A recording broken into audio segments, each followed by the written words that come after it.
Assalamualaikum warahmatullahi wabarakatuh. Perkenalkan terlebih dahulu, nama saya Arlindo Setiawan, NIM 2019 143744 dari kelas 4U, mata kuliah pendalaman materi PKN SD. Guru pembimbing Kiki Aryaningrum MPD. Baiklah, di sini saya akan menjelaskan tugas dari UTS, yaitu pertemuan 1 sampai 8, yaitu menjelaskan materi 1 sampai 8. Baiklah, di sini saya akan menjelaskan materi yang pertama, yaitu Persatuan dan Kesatuan Bangsa Indonesia. Persatuan dan kesatuan menjadi kebulatan tekad menjadi satu bangsa, satu dengan seluruh warga yang ada dalam masyarakat untuk mewujudkan cita-cita bersama. Persatuan dan kesatuan berasal dari kata satu yang berarti utuh atau tidak terpecah belah. Persatuan mengandung arti bersatunya macam-macam corak yang beraneka ragam menjadi satu kebulatan yang utuh dan serasi. Untuk menumbuh semangat persatuan dan kesatuan, perlu sikap cinta tanah air dan toleransi. Sikap cinta tanah air adalah suatu perwujudan kasih sayang dan suatu rasa cinta terhadap tempat kelahiran atau tanah airnya.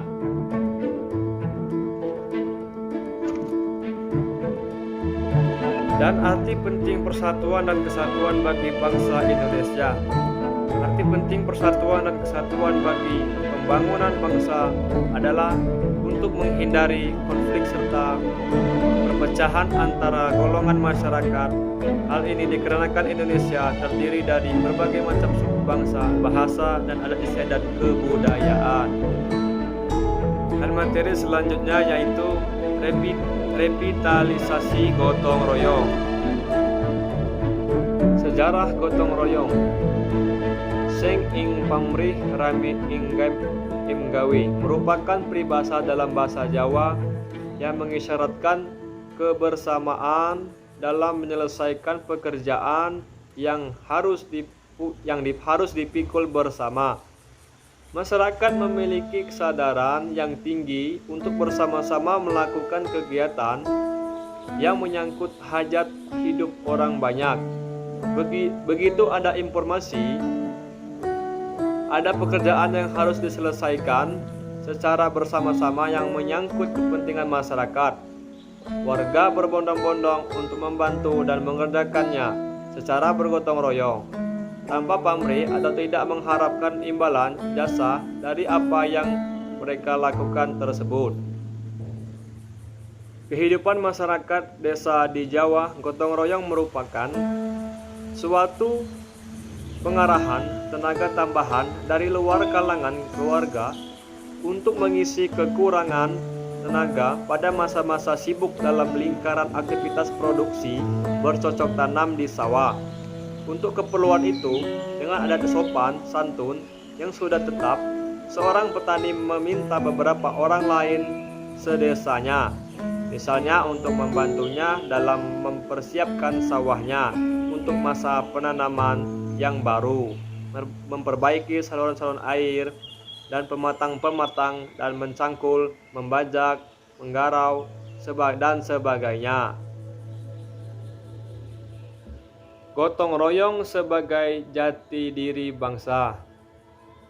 Menarik sekali artikel Yudi Latif yang berjudul "Mengapa Pancasila itu Penting?" Artikel tersebut ia menyebutkan bahwa Bung Karno menyatakan, jikalau saya peras yang 5 menjadi 3 dan yang 3 menjadi 1, dapatlah saya satu perkataan.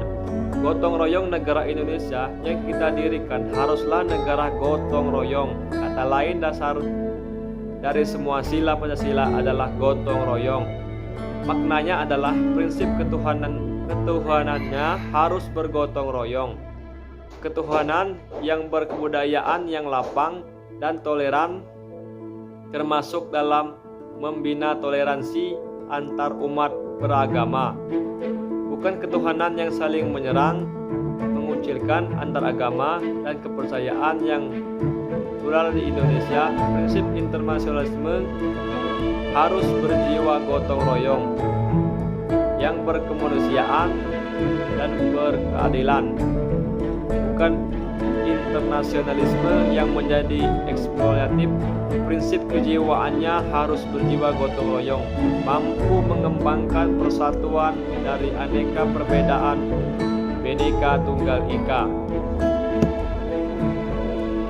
Dan materi selanjutnya yaitu kajian konstitusi Indonesia dari awal kemerdekaan sampai reformasi konstitusi Panca Orde Baru.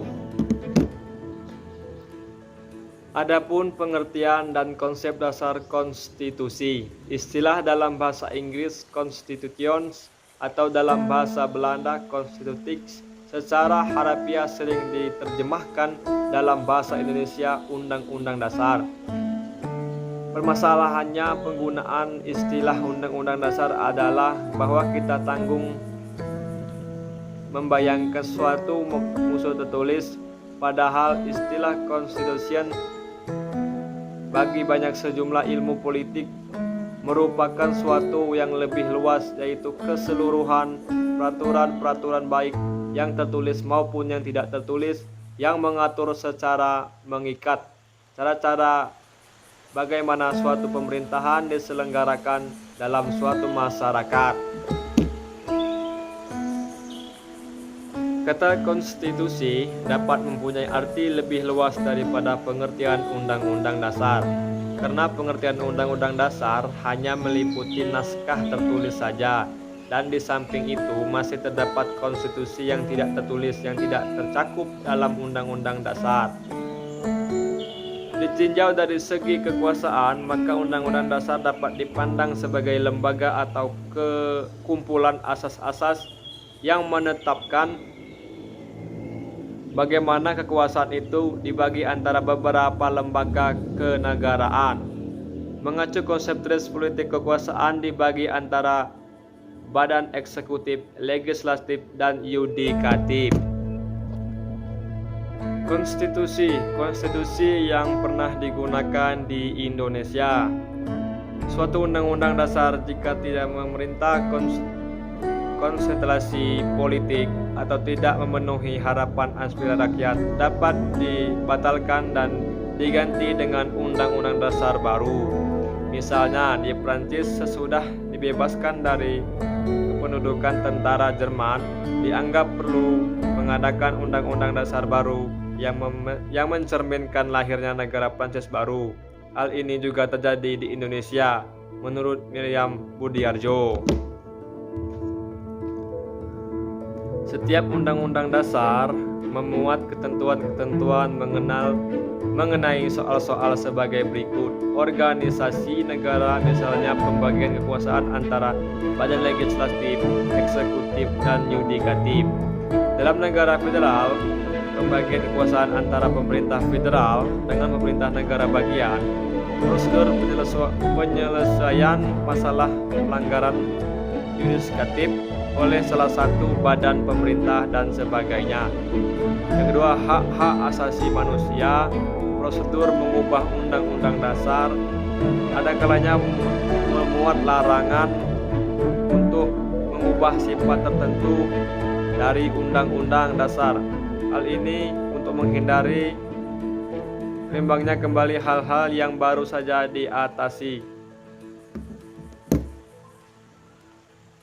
Materi selanjutnya yaitu hakikat Pancasila sebagai dasar negara dan ideologi negara. Pancasila sebagai dasar negara. Pancasila dalam kedudukannya ini sering disebut sebagai dasar filsafat atau dasar filsafah negara.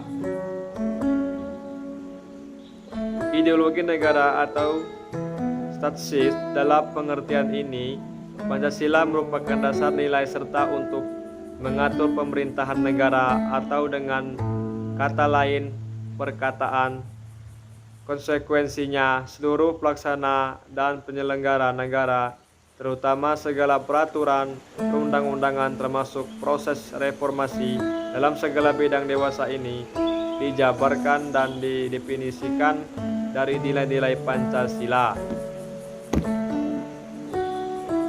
Pancasila sebagai ideologi bangsa dan negara. Pancasila sebagai ideologi bangsa adalah Pancasila sebagai cita-cita negara atau cita-cita yang menjadi Pancasila sebagai teori atau sistem keanekaragaman atau kenegaraan untuk seluruh rakyat dan bangsa Indonesia berdasarkan tentang pencabutan ketetapan MPR tentang P4. Ditegaskan bahwa Pancasila adalah NKRI yang harus dilaksanakan secara konsisten kehidupan berbangsa dan bernegara. Pancasila sebagai ideologi negara. Pengertian ideologi berasal dari bahasa Yunani yaitu iden yang berarti melihat atau idea yang berarti raut muka perawakan, gagasan, buah pikiran, dan kata logi yang berarti ajaran. Dengan demikian, ideologi adalah ajaran atau ilmu tentang gagasan dan buah pikiran atau synthesis pursuits. Mereka menyebutkan bahwa ideologi dapat dirumuskan sebagai kompleks pengetahuan dan nilai secara keseluruhan menjadi landasan seorang atau masyarakat yang memahami jagat raya dan seisinya. Ciri-ciri ideologi adalah sebagai berikut. Mempunyai derajat yang tertinggi sebagai nilai hidup kebangsaan dan kenegaraan, mewujudkan suatu asas kerohanian, pandangan-pandangan hidup, pegangan hidup yang dipelihara, diamalkan, dilestarikan kepada generasi berikutnya, diperjuangkan dan dipertahankan dengan kesediaan berkorban.